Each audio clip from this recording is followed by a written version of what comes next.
Hi guys, I welcome you to this YouTube channel. In this video and others that follow this, we are going to be learning the C programming language from 0 to 1. This means that by the end of this video series, you would have learned the C programming language from scratch, up to a point whereby you can go ahead to learn by yourself more about the language and write different programs or even work on different projects. Well, a little intro about this programming language. The C programming language has been available for quite a long period of time, and it has been adapted by different people in the industry and even big companies. The Linux operating system is also based on the C programming language, so it is a very useful language, and it is also known for its portability. The C programming language is largely used in embedded systems, such as programming the microcontrollers and other embedded systems. The C programming language is also one of the languages that are usually taught to first-year university students as an introduction to programming. There is a reason why it is usually chosen to be the first language to be taught at the universities. Alright, enough for the talking. Let's dive in. For us to be able to program in the C programming language, we need at least two things. One is the text editor, where we shall write our lines of code, and another is a compiler that will compile our lines of code. However, sometimes we may need to do some other things such as debugging. Debugging is a process whereby we look for bugs, we look for the errors in our code in order to collect them.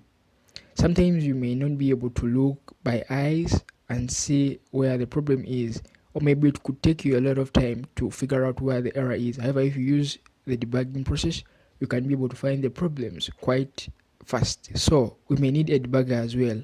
There is a software that encompasses all of these in one package, and that is called an IDE, an integrated development environment.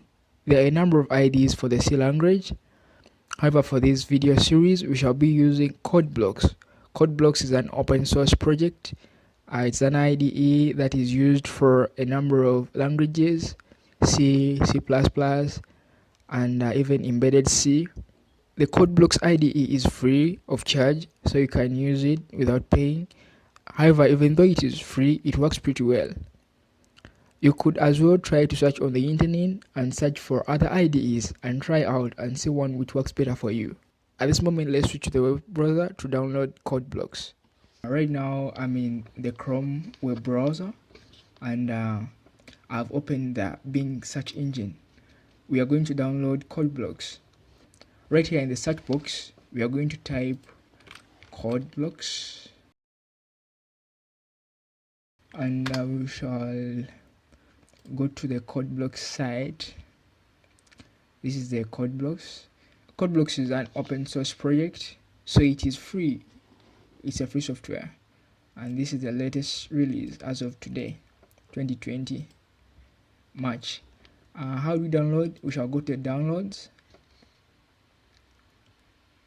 and when you look here, we have the download the binary release, and this is the easy way for installing CodeBlocks. Alright, we shall go for the easy way, right? Depending on your operating system, this is for XP, Vista 7, 8, Windows 10. There is also Linux and even Mac OS. I'm running Windows, so I'll go for the Windows, and I'll choose to download it from sourceforge.net. So when this one opens, wait for it to load. Alright, so it has started downloading. We shall wait for it to finish downloading, and we shall go ahead to install the IDE. However, I've already downloaded the latest version. I'll just go to where I saved the latest version, and we shall go through the installation process. Alright, this is my download. It is right at the desktop, and I'll go ahead to click on it so that we can start the installation process.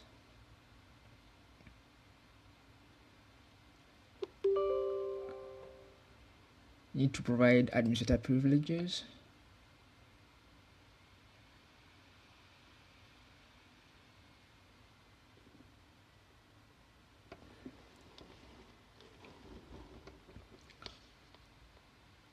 Alright, so this is the setup wizard.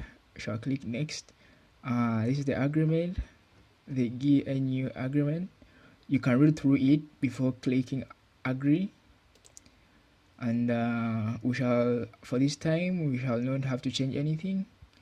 We shall go ahead to click next, and we can specify where we want to install our software. And if you don't have any special requirements, you can leave it right here, and we shall click install, and it will start installing.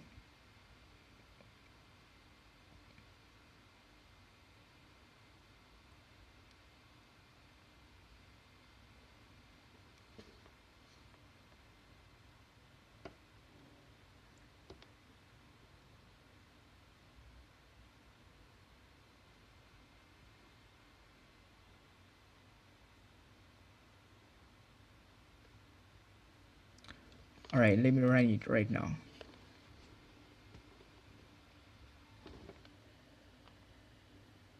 So this is CodeBlocks, the open source closed platform IDE. IDE stands for Integrated Development Environment. We shall be using this IDE for our programming video series. It has these options. If you want to create a new project, we can either use this option, or we can go to File, New, and then click Project. In most of our video series, we shall be using the console application. Now, in this place, we have to write the project title, the folder where we shall be saving our project. Project title, we can say Hello World. Hello World is usually the first program you write in any programming language to see how it works, to understand how it works. And now we shall be saving our project. I can select, let us save our project on the desktop C programming folder, and click next. We shall be using the GCC compiler. This compiler works well in compiling C and C++, and then we shall click finish. Right now we have our project set up and it's ready. When you look at this project in CodeBlocks, this is how the project layout looks like. We have the project name, and then we have sources, and the sources we have the main file. It has been coded for you by default. And when you look at the main file, right now it has about 8 lines of code, and we have 2 lines of code at the start, and hash, and include, and then angle brackets. There's something inside. We have another line. This is int, which stands for integer. Then main, open and close brackets. Then we have a curly brace. We have another statement, printf. I think this one seems to be printing something out. We shall see later what it means. And then we have another statement, return 0. We shall be understanding why it is returning 0. Before we finish this video, I want us to look at these options here. One of the importances of the IDE is to help us to compile and then debug.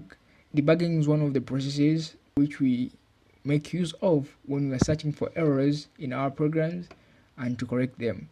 So when you look here, we have an option for build, run, build and run, rebuild, and then an option for debug, continue, and then other options for debugging. We shall be looking at this. Now you can try to run and see what happens with this program. I'll be explaining that in the next part. Alright, thank you guys for watching. If you've not subscribed, please subscribe. If you like the video, please give me a thumbs up, and if you don't like it, leave a comment in the comment section about what you think I should be improving. Alright, thank you very much.